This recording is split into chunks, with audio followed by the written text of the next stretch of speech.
नमस्कार दोस्तों, स्वागत है आप सभी के हिंदी स्टडी में। आज हम काव्य शास्त्र के वस्तुनिष्ठ पढ़ने वाले हैं। एक पार्ट में इसका डाल चुकी हूँ, ये दूसरा पार्ट है। ये क्वेश्चन इतने अच्छे हैं कि एग्जाम में अगर ये क्वेश्चन भी तुम अगर पढ़ लोगे तो इसमें से लगभग मुझे नहीं लगता कि तुम्हारा एग्जाम में कुछ छूटेंगे, क्योंकि क्वेश्चन इतने अच्छे दे रखे हैं ये कि एग्जाम में आए हुए हैं। ठीक है, स्टार्ट करते हैं। शास्त्रीय समीक्षा के सिद्धांत के रचयिता हैं गोविंद त्रिगुणायत। डॉक्टर रामविलास शर्मा किस वर्ग के आलोचक हैं? प्रगतिवादी आलोचक। हिंदी के रीति ग्रंथ किस आलोचना वर्ग में रखे जाने चाहिए? सैद्धांतिक आलोचना। इनमें से सौष्ठववादी समीक्षक कौन है? नंदुलारे वाजपेयी। मैं दोस्तों जल्दी पढ़ रही हूँ, जिससे कि अगर हम टाइम लगा के इन्हें पढ़ेंगे, अब तुम एक दो बार इसे पढ़ लोगे तो आसानी से याद हो जाएंगे। चलते फिरते भी अगर कान में लीड लगा के तुम सुन लेते हो तब भी ये आसानी से याद हो जाएंगे। ठीक है, और इसीलिए मैं इनके राइट जो ऑप्शन है वही बताती चल रही हूँ, चार ऑप्शन ना बता के। स्टार्ट कर दें। इनमें से सौष्ठववादी समीक्षक कौन है? नंदुलारे वाजपेयी। हृदय की इसी मुक्ति साधना के लिए मनुष्य की वाणी जो शब्द विधान करती आई है उसे कविता कहते हैं। यह परिभाषा किसकी है? रामचंद्र शुक्ल की। हिंदी साहित्य 20वीं सदी नामक समीक्षा कृति किसकी है? नंदुलारे वाजपेयी की। कौन सी कृति रामविलास शर्मा की है? रस मीमांसा। इनमें से संचारी भाव कौन सा है? संचारी भाव है हमारा जुगुस्सा। कौन सा है? जुगुस्सा। क्रोध, क्रोध क्या है? हमारा स्थायी भाव है। ठीक है,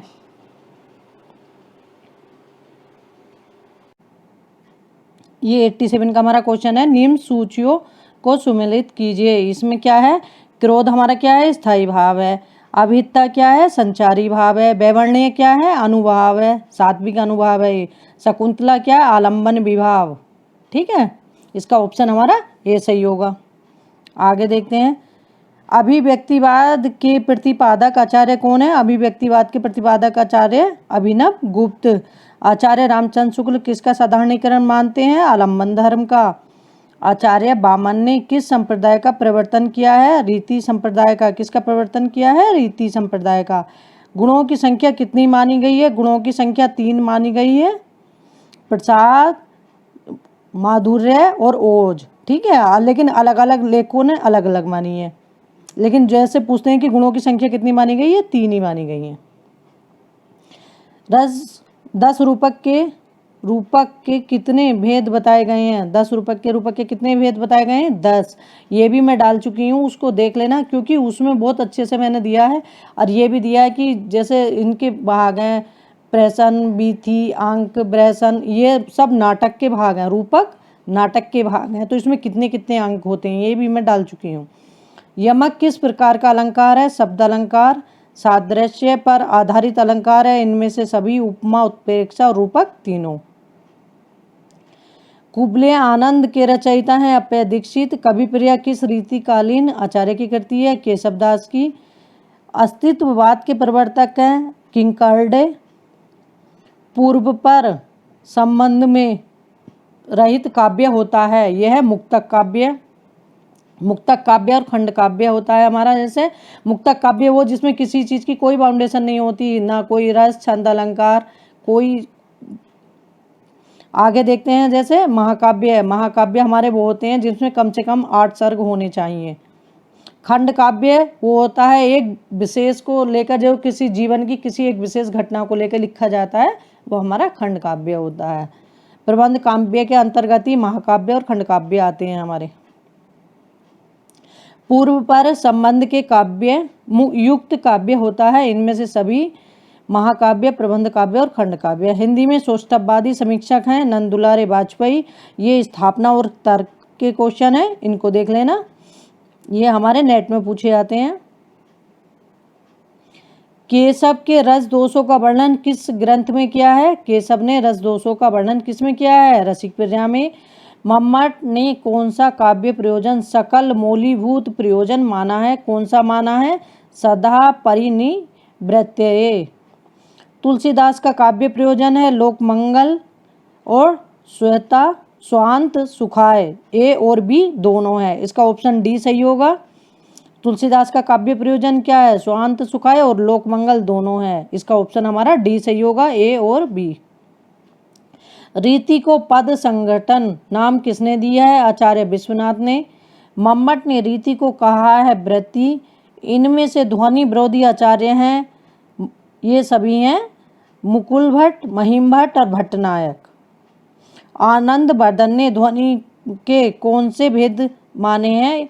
ये 3 माने हैं, अलंकार, वस्तु ध्वनि और रस ध्वनि। नीचे सूची को सुमेलित करना है। यह है हास, हास का हास्य, क्रोध का रौद्र, जुगुस्सा का विभत्सा, शोक का करुण। नीचे सूची को सुमेलित करना है। धृति संचारी भाव है, रोमांस सात्विक अनुभाव है, नायिका आलंबन विभाव है, क्रोध स्थायी भाव है। ये क्रमानुसार लगाने हैं। ये भामा, दंडी, मम्मट, पंडित राज जगन्नाथ, इस तरह से क्योंकि भामा 6वीं शताब्दी के हैं, पंडित जगन्नाथ 17वीं शताब्दी के हैं। रस के संबंध में कौन सा कथन असत्य है? रस के संबंध में कौन सा कथन असत्य है? रस अस्वाद है, अस्वाद्य नहीं है। रस के संबंध में कौन सा कथन सत्य है? ये गलत है, असत्य नहीं सत्य है। तो रस ब्रह्मानंद सहोदर है। आगे देखते हैं। सूची से सुमेलित करना। ध्वनि क्या है? आनंदवर्धन ध्वनि के आनंदवर्धन। रस संप्रदाय है अभिनव गुप्त, रीति वामन, वक्रोक्ति कुंतक, सहसा सर्वत्र वक्रोक्ति रनयार्थो विभक्तयते। कथन किसका है? दंडी का। कौन सा आचार्य अलंकारवादी नहीं है? मम्मट। अलंकार कृति पुनः क्वापी का तात्पर्य अलंकार काव्य का अनिवार्य तत्व नहीं है। औचित्य क्षेमेंद्र का है, गुण वामन, ध्वनि आनंदवर्धन, रस भरत मुनि। सौंदर्य अलंकार ये उक्ति है वामन की। ये उक्ति किसकी है? वामन की है। प्रज्ञा नवोन्मेष शालिनी प्रतिभा मता, यह कथन है आचार्य भट्टदिति का। प्रतिभा को काव्य का प्रधान हेतु माना है वामन ने। किसने माना है? वामन ने। प्रतिभा को शक्ति माना है मम्मट ने। कौन सा तत्व काव्य हेतु नहीं है? ईश्वर आनंद। काव्य हेतु हमारे 3 होते हैं, प्रतिभा, व्युत्पत्ति और अभ्यास। व्युत्पत्ति का तात्पर्य है निपुणता, शास्त्र ज्ञान और पंडित्य तीनों। व्युत्पत्ति को निपुणता माना है मम्मट ने। पंडित राज जगन्नाथ के ग्रंथ का क्या नाम है? रसगंगाधर। अब ये सूची सुमेलित करनी है। इसमें नाट्य शास्त्र है हमारा भरत मुनि का, साहित्य दर्पण है विश्वनाथ का, अभिनव भारती अभिनव गुप्त का, औचित्य विचार चर्चा है क्षेमेंद्र का। यह है ग्रंथ, इन्हें रचना काल के आरोही क्रम में लगाना है। नाट्य शास्त्र और उसके बाद है काव्य अलंकार, चंद्रलोक और रस गंगाधर। आगे देखते हैं। चित्रतुरंग ज्ञान ये किसका है? आचार्य शंकुक का। ये एग्जाम में बहुत पूछा जाता है, इसमें कंफ्यूज हो जाते हैं। ये शंकुक की रचना है। साधारणीकरण सिद्धांत ये भट्टनायक का है। मधुमती भूमिका आचार्य श्याम सुंदर दास की है। ध्वनि सिद्धांत है आनंदवर्धन का। सूरदास के किस ग्रंथ में रीति विवेचन है? साहित्य लहरी में। आलोचक में कौन सा गुण अपेक्षित है? ये सभी मतलब निष्पक्षता, सहृदयता और अभिव्यंजन कौशल। छायावाद के समर्थक आलोचक हैं नंदुलारे वाजपेयी। काव्य गुणों की संख्या मानी गई है। काव्य के गुण 3 ही होते हैं और दोष भी 3 ही होते हैं, लेकिन इसमें काव्य के गुण जो 20 दिखाए गए हैं ना, ये इसमें मैंने टिक लगा रखा है, ये गलत है। काव्य के गुण 3 होते हैं, 20 तो ये वामन के अनुसार है। विशिष्ट पद रचना रीति यह परिभाषा किस काव्य ग्रंथ में दी गई है? ये काव्य अलंकार सूत्रवृत्ति में। ओज गुण का संबंध होता है वीर रस से। इनमें से रस सूत्र का व्याख्याता आचार्य कौन है? भरत मुनि। वक्रोक्ति काव्य जीवितम कथन है कुंतक का। कुंतक के वक्रोक्ति सिद्धांत की तुलना किस पाश्चात्य सिद्धांत से की गई है? अभिव्यंजनावाद से। काव्य अलंकार सूत्रवृत्ति ग्रंथ के रचयिता का नाम है वामन। पद्माभरण के रचयिता हैं पद्माकर। हिंदी का अलंकारवादी आचार्य है केशव दास। कवि प्रिया की रचना किसने की है? केशव दास ने। आगे देखते हैं दोस्तों, उपनागरिका वृत्ति का संबंध किस रीति से है? वैदर्भी रीति से। उपनागरी वृत्ति का संबंध किससे है? वैदर्भी रीति से। कोयला वृत्ति का संबंध है बरसात से। ओज गुण की योजना किस रीति से संबंध है? घोड़ी से। माधुर्य और सुकुमार्य गुणों से युक्त शिथिल पद वाली वह रचना जिसमें लघु समासों का प्रयोग किया जाता है कहलाती है पांचाली। सात्विक अनुभावों की संख्या कितनी है? 8। इनमें से सात्विक अनुभाव कौन सा नहीं है? ये एग्जाम में बहुत बार पूछा जाता है। 3 दे देते हैं तब पूछ लेते हैं, 1 दे देते हैं तब पूछते हैं कि इसमें से कौन सा है। सात्विक अनुभाव को बहुत पूछते हैं। तो इसमें से हमारा कौन सा नहीं है? बीड़ा, बेवर्डीय, कंप, रोमांस, ये हमारे सात्विक अनुभाव है। आचार्य वामन का समय है, क्या है? आचार्य वामन का समय 8वीं सदी। इनमें से रस सूत्र के व्याख्याता आचार्य नहीं है। आनंदवर्धन, भट्टलोलक, शंकुक, अभिनव गुप्त, भट्टनायक, ये 4 हमारे रस सूत्र के व्याख्याता आचार्य हैं। रुद्रत के ग्रंथ काव्य अलंकार के कितने अध्यायों में अलंकारों का विशिष्ट विवेचन है? 11 में। कवि की असाधारण मेघा ही प्रतिभा है, ये कथन है डॉक्टर नगेंद्र का। कार्यत्री प्रतिभा का संबंध है कवि से। भावयत्री प्रतिभा का संबंध है इन सभी से, मतलब भावक से, पाठक से और सहृदय, तीनों से है। काव्य निर्माण कर सकने की प्रतिभा ईश्वर प्रदत्त होती है। ये कैसी होती है? ईश्वर प्रदत्त, भगवान द्वारा दी गई। ये सभी में नहीं होती है। आचार्य मम्मट ने व्युत्पत्ति का क्या नाम दिया है? निपुणता। क्या नाम दिया है? निपुणता। मम्मट को आप किस प्रकार का आचार्य मानेंगे? रसवादी आचार्य। आगे देखते हैं, दंडिक किस वर्ग के आचार्य हैं? अलंकारवादी।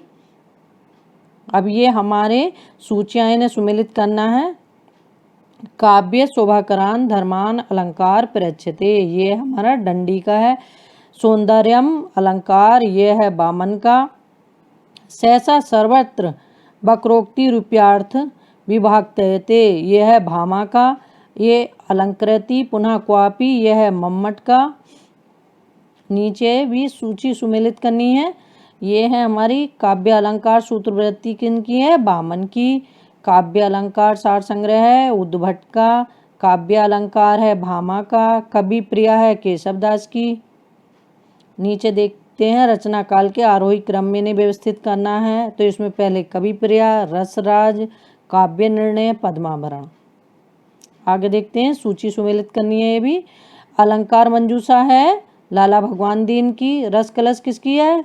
हरिओद की।